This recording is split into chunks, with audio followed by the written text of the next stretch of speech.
It's an interesting time in business because AI is everywhere. And I think a lot of business owners are wondering where they can find efficiency gains in their business aided by AI.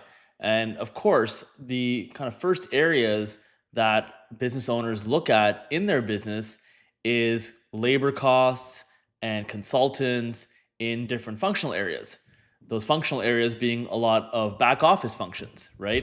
HR, marketing, finance, IT, sometimes sales. And so here are some things that I've noticed about how AI is actually aiding in efficiencies in business, in back office business. So there's kind of two groups that I would kind of put AI disruption in. And the first is, I believe, kind of more at risk. That is something, or those are areas where there's an exact kind of science behind it. So, for example, in finance, where the ledger needs to balance at the end of it, or in IT, where it either kind of doesn't work or it doesn't work. Sure, there's different troubleshooting avenues, but those avenues are kind of sequential and will get you to that destination. Same with finance. In marketing, in my world, I think the assumption is that that is the case as well, right? Where it's sequential and it's kind of a black and white thing. And I've noticed that there's actually, in industries where there's a lot more gray area, like marketing, there are more opportunities for those efficiency gains to go wrong. And so, what I want to share with you are three things that I've noticed in terms of tips that AI won't teach you. I got on my phone here. And I think as a result of that, I think what's happening is people are seeking kind of cheaper solutions. They're seeking kind of efficiency gains or like DIY solutions. And at least in my business, I've noticed that either people aren't finding it and they return, or they're finding kind of a different version of it, but still appreciate the kind of level of service and the quality and the white glove service and the strategy and all the areas in which we're able to help. So, okay, so what are those three things, okay, that AI can't disrupt in marketing and in kind of this gray zone of marketing? Okay, number one, understanding customer psychological triggers. Okay, so think of yourself as a user of social media, Google, different online platforms, and your state of mind when you're scrolling on TikTok or Googling something or using ChatGPT. Think about your state in that moment, right? It's different based on the purchasing behavior, whether you're being hit with an ad for something where you previously visited a website, based on the price point of the item or service, the cycle, like the buying cycle of what that item is, the pain, like is it an essential service or is it kind of like a luxury good, right? Is it an event? Is there going to be some perceived ROI? Like, are you buying an asset or are you buying a ticket to an event where you could potentially meet a new client, right? So why that's important is because it's very nuanced, and while some of these LLMs are quite good, they're not there yet. They're just not there yet. Feel free to comment below if you feel it is there, and you can disagree with me. But I'm noticing that understanding a customer's psychological triggers at each stage of a journey is so nuanced that it doesn't really get captured by LLMs. Okay, so that's the first one.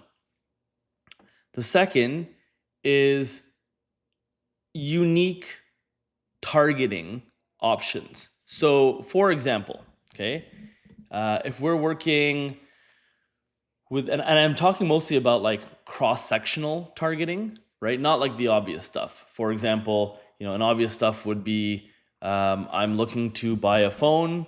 I'm going to target someone with an interest targeting of buying a phone or a keyword that has phone, right? Like some of this cross-sectional targeting, for example, might be that there's a correlation between people who do X and people who buy Y, right? So, for example, someone who might buy a business solution, right, may be more likely to have a QuickBooks account, for example, or may likely to follow influencers in the business space, right? Or may likely to attend certain conferences or read certain trade magazines or visit certain websites. Now, you could be targeting someone for an ancillary service, but the cross section of that allows you to target some of these other buckets. And I think that's where more of the missing piece is for marketing with LLM strategy, if you will. Okay. So that for me, I believe remains a differentiator. The third one is creative trends. So creative trends are changing rapidly, right?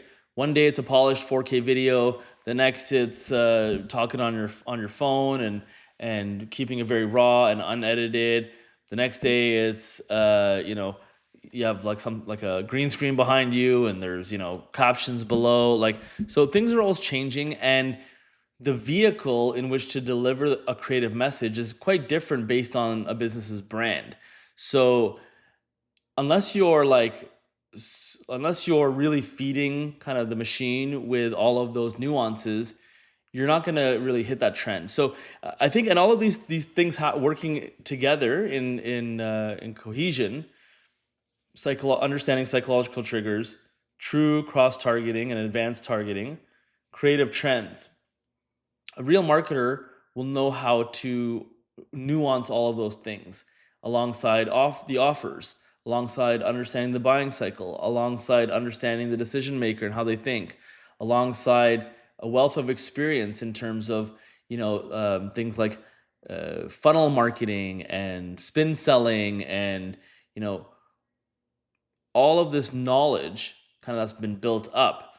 And so, like, is marketing so I guess the tool is only as good as the person using it. So can I get a better output as a digital marketer, demand generation specialist than perhaps a business owner who isn't as familiar with that? Sure, like I would agree that. Just like, if a finance person was to use LLMs and finance automation tools and AI, they'd do a better job than I would, right? So I think as business owners, it's easy to like try and find these efficiency gains, and just don't get caught off guard, right? I've been caught off guard in some of the functional areas in my business, right, where I thought, oh, I'll just like replace this with AI, or I'll just use a Claude for that, and it may kind of work, like in terms of the plumbing all fits together, but the output, if you blindly trust it, it ends up kind of not really resulting in what was anticipated. So comment below. Let me know, like, what are some of the functional areas in your business where you've seen the biggest efficiency gains? And what are some areas where you've maybe been caught off guard? Because I have seen it. We've had clients that have kind of said, oh, I'm going to try the AI thing. And then they come back 2 months later saying, you know what, like, whatever you guys were doing, can you do that again? So yeah, I'd love to learn more about kind of how you're leveraging AI efficiency gains in different back office functional areas. Have a great day.